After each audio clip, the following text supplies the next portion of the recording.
In past videos, we've talked about how to create and run campaigns, identify keywords, and create reference points for CTR to optimize towards. I'll link a playlist at the end of this video so you can refer to those videos if you need help with those activities. So now you're getting impressions and clicks, but there's a lot of ad spend on the CTR. The next step is to optimize for conversion so that the CTR actually results in sales. In this video, we're going to identify negative keywords so that you are using your budget optimally. We're going to go over what negative keywords are and its definition and how to identify them. My name is Zain and I'm from SellerMetrics, an Amazon agency dedicated to teaching and improving PPC strategies to Amazon sellers to maximize their revenue and profit. If you like this content, make sure you like and subscribe.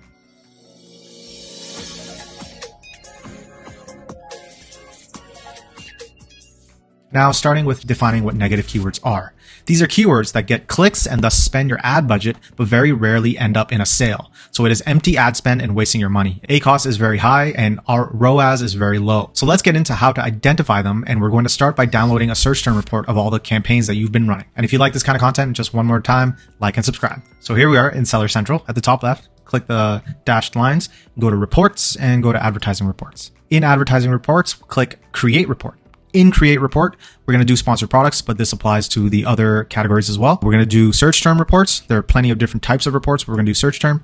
And then we're going to do a summary, and report period is last 30 days, but you can do it for however long as you want. I recommend doing it per campaign, however long your campaign has been running, and don't really run this for less than 2 weeks unless your ad spend is huge, like you have a very big budget where you can get enough data to make decisions. But nonetheless, let's 30 days here, name it whatever you guys would like. And if you want it sent to an email, you can put that in, and you can do now, but you can also plan it for later.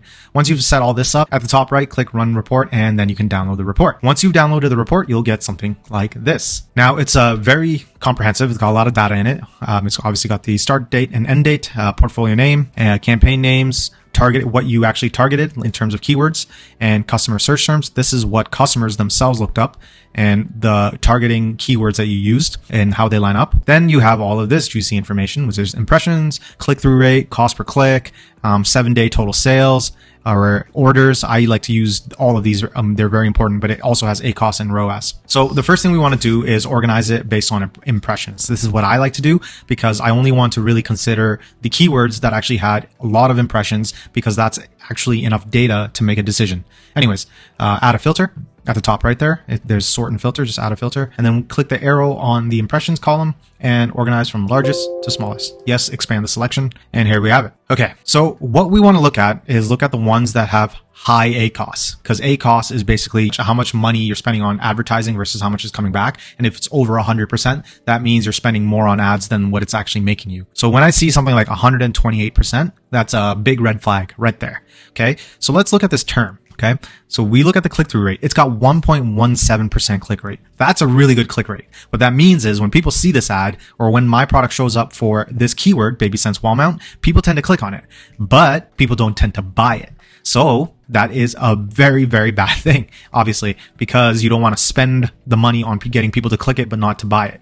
So I would say that Baby Sense Wall Mount is an example of a keyword that I would put as a negative keyword. In other words, when we put this in negative keywords, any campaign that you're running will not show your product for this keyword. And to be honest, Baby Sense itself sounds like a product name, like a different brand name rather, not a terminology.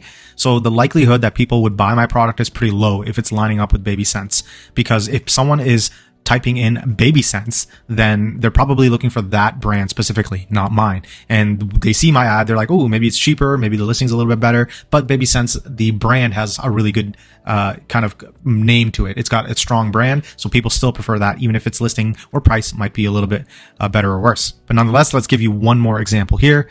When I see something like this one, 99.8% or even 63%. I'd say 63% is actually really high ACoS. I look at the CTR. CTR is 0.4%. Okay. So that's a decent CTR. CTR average across all industries is roughly 0.4%. So this is kind of clocking in the average on Amazon in general.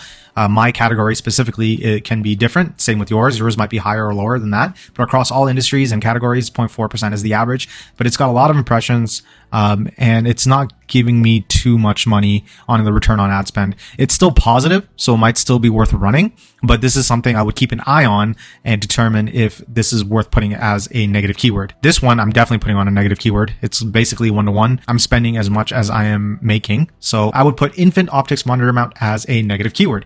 Right? So just to summarize what we're doing, this work is very manual. You have to go line by line, identify which ones are getting clicks but no sales. So very high ACoS or very little ROAS. And these are the ones that we want to put on negative key terms. It's a bit of work. There are definitely some tools and services that can automate this. But I think if you want to get good at the art of PPC, you should do it manually for a while until you get the hang of it. And that's it, guys. That's how you identify negative key terms. It was a fairly short video today in the PPC optimization series, but I hope this was helpful. If you want to take your PPC to the next level, check this out. If you want to learn more on how you can optimize Amazon PPC, you can get a free copy of our ebook, The Ultimate Guide to Amazon Ads, Advanced Tactics and Best Practices.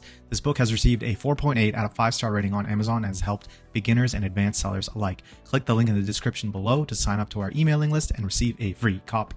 If you're an Amazon seller that wants to grow your Amazon profits, schedule a discovery call in the link below. We are an Amazon agency that helps our clients grow their revenue and their profits and optimize their PPC. And that's it for this one, guys. I'll see you next time. And until then, happy selling.